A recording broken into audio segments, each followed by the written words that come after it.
Good evening, everyone. Now I have to describe the most important and most eminent plan of our history of our constitution, that is Mountbatten Plan 1947 or Indian Independence Act 1947. It is also a part of the historical background of our constitution. So now we have to continue that part. Firstly, you have to know that the last viceroy of India or the first governor general of independent India is the Lord Mountbatten. Okay जो इनसे पहले वाले जो वो थे Lord viceroy थे वो थे क्लाइमेट एटली। उनको रिप्लेस किया था लॉर्ड माउंटबेटन ने। इनको भेजा था ब्रिटिशर्स ने कि तुम जाओ और इनकी डिवीज़न ऑफ पावर इनको डिस्ट्रीब्यूट जैसे करना है आप करके आओ, आपको जैसा भी लगता है, ठीक है। तो ये जो डेट थी जब इंडियंस को ट्रांसफ़र ऑफ पावर दी गई थी वो you have already known 15 August 1947 which is called the independence day of the India, right.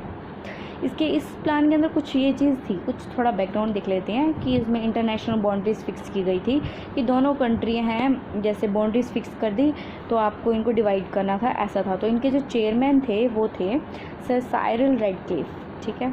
जो ये कमीशन था उसके अंदर क्या था कि जो गवर्नमेंट जब तक, और ये गवर्नमेंट ऑफ इंडियन एक्ट की 1935 की जो रूल्स और रेगुलेशंस थे वो तब तक चलते रहने थे जब तक कि न्यू कॉन्स्टिट्यूशन ही बन जाना था, ठीक है।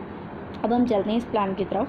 जो लॉर्ड माउंटबेटन थे वो इंडिया आए as a last viceroy as we mention above. He was assigned the task of a speedy transfer of power by then the British PM Clement Attlee. British PM Clement Attlee ने बोला था कि आपको जितनी जल्दी ये task है आपको इतने ही मंथ के अंदर, उन्होंने बोला था कि 2 महीने या इतने मंथ के अंदर आपको क्या करना है, इसके जो डिवीज़न ऑफ पावर्स है आपको इसको करना ही करना है। उनके पास टाइम बहुत कम था और वो इतना नहीं जानते थे, वो इंडिया में फर्स्ट टाइम आए थे तो उनको ये काम को बहुत ही स्मार्टली करना था और उन्होंने इस काम को करा भी था। तो उन्होंने इन मई 1947 को उन्होंने क्या किया, Mountbatten come up with the plan in which he proposed that the provinces, that is known as state, be declared independent succession and then be allowed to choose whether to join the Constituent Assembly or not. This plan was called the Dickey Bird Plan. इस plan के अंदर जो मई 1947 को Mountbatten plan लेके आए थे, dicky bird plan, उसके अंदर उन्होंने ये कहा था कि हर स्टेट के जो किंग वगैरह जो रूल कर रहे थे प्रोविंसेस के अंदर, उनके पास सबके पास खुद की अथॉरिटी है कि या तो वो कॉन्स्टिट्यूएंट असेंबली को ज्वाइन करें या वो ना करें, ठीक है। वो इसके बाद फिर क्या हुआ, ये प्लान था उनका जिस प्लान को डिक्की बर्ड प्लान कहा था। लेकिन जवाहरलाल नेहरू उन्होंने क्या किया, उन्होंने कहा कि नहीं, पूरी तरह से वो अपोजिट थे इस प्लान के। उन्होंने कहा कि ये क्या है, he said it would lead to Balkanistan. Balkanistan mean कि हम तो ऐसे अलग अलग जगह उसमें बांट रहे हैं हम अपने इंडिया को, हमें ऐसा इंडिया नहीं चाहिए, हमें पूरी डोमिनियन पावर चाहिए, हमें यहाँ पे उसको एप्लीकेबल करना है, स्ट्रिक्टली एप्लीकेबल करना है। तो फिर उन्होंने कहा कि जो ये प्लान था, इसी ही प्लान को जो डिक्की बर्ड प्लान था उसको प्लान बल्कन भी कहा जाने लगा, क्योंकि जवाहरलाल नेहरू ने स्टेटमेंट दी थी, he said it would lead to the Balkanistan, ठीक है। तो उन्होंने कहा, इन्होंने क्यों इस चीज़ के अपोजिट थे, वो उन्होंने कहा कुछ लोग इस चीज़ को फॉलो करेंगे, कुछ चीज़ इस चीज़ को फॉलो नहीं करेंगे, ठीक है। उसके बाद क्या होता है, जो वाइसराय आते हैं वो आते हैं दूसरे प्लान के साथ जिसको 3 जून प्लान कहा गया था और वो एप्लीकेबल हुआ था इंडिया के अंदर। This plan was the last plan for the independence, ठीक है। It is also called the, as we mention above, it is also called the Mountbatten plan, ठीक है। जो ये प्लान था वो एक्सेप्ट किया गया था कांग्रेस के द्वारा भी और मुस्लिम लीग के द्वारा भी, ठीक है। इसके अंदर क्या था, जो कांग्रेस थी उसने कहा, उसने ये भी एक्सेप्ट कर लिया था, had also accepted the inevitability of the partition, कि पार्टीशन में भी हमें कोई प्रॉब्लम नहीं है। Since this plan envisages the partitioning of the nation, it is also referred to as a partition plan. इसीलिए माउंटबेटन प्लान को, जो माउंटबेटन प्लान था जो इस टाइम पे जिसकी वजह से हमें इंडिपेंडेंस मिली थी, फर्स्टली उसे 3 जून प्लान बोला जाता था, फिर उसको क्या कहते हैं पार्टीशन प्लान बोला जाने लगा, वो बहुत ज़्यादा इम्पॉर्टेंट है। इसके बाद जो प्रोविज़न थी, कुछ प्रोविज़न थी माउंटबेटन प्लान की, जैसे कि इंडिया, इसका क्या प्रोविज़न्स बनी, India plus Pakistan is equal to British India. क्यों? क्योंकि इसको ब्रिटिशर्स ने बनाया था, जो लॉर्ड माउंटबेटन थे वो ब्रिटिश से ही आए थे, इसलिए उसको प्रोविज़न्स में ऐसा कहा जाने लगा। और जो ये वाला प्लान था, जो 3 जून प्लान था, उसको रॉयल एसेंट ब्रिटिश पार्लियामेंट के द्वारा मिली थी ऑन 18 जुलाई 1947। ठीक है, उसके बाद ये कॉन्स्टिट्यूशन फ्रेम किया गया भी कॉन्स्टिट्यूशन असेंबली के अंदर, लेकिन वो जो कॉन्स्टिट्यूशन उस टाइम पे इंडिया की उसके अंदर वो फ्रेम्ड होगा वो मुस्लिम के ऊपर नहीं लगेगा। ठीक है, उसके बाद जो ये प्लान दिया गया था, जो लेजिस्लेटिव असेंबली थी बंगाल और पंजाब की, उनको भी इन्होंने डिवाइड करना था, तो उन्होंने भी इसका पार्टीशन करना शुरू किया by the majority of votes. Okay, उसके बाद जो लेजिस्लेटिव असेंबली थी जो सिंध की, उन्होंने डिसाइड करना था, या तो वो सिंध की उन्होंने डिसाइड करना था कि या तो वो ज्वाइन करे मतलब इंडिया को, या फिर वो ज्वाइन करे पाकिस्तान, लेकिन majority of people go to with Pakistan, तो फिर आज वो उसका पार्ट है।